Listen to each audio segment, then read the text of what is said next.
بعدين اجي احط الاندومي، فمان ذا يتسبك قاعد يبقبق. طبعا جهزت هنا صحن الفرن وحطيت ورق زبدة وبحطه فيه، لأن ما عندنا اير فراير الفيليبس خربانة. حطيت 30 حبة أنا وأختي، كل واحدة 15، لأن كذا سعيلة، فكل واحدة 15 لازم بالعدل. طبعا لازم نوع الاندومي يكون خضار، أموت عليه. بسوي 4 حبات لأني أنا وأختي بناكل، كل واحدة هبتين هبتين. أحب أقسم الاندومي القسمة هذه اللي كذا نص. حطيت الاندومي كله، أصب موية عشان يتسبك. إذا بدأ كذا يتفكفك معاي أحط البهارات. مقدار الموية أحطه كوبين، أنا ما أحب أكثر موية عشان يصير مفلفل، فأحب مفلفل الاندومي، ما أحبه كذا مدري شلون. فكفكت الحين بهارات الاندومي، عاد ما فكينا البهارات كلها.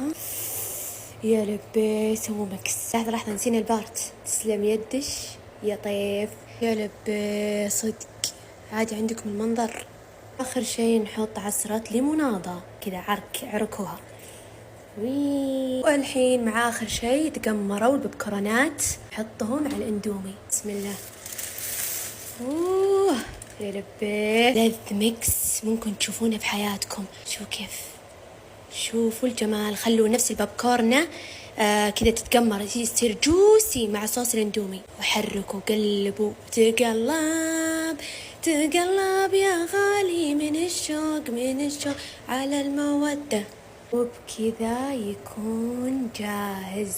شوفوا الجمال، شوفوا الأنتكة والفنتكة. الحين عاد فقرة النجبة، خلنا ننجب لنا.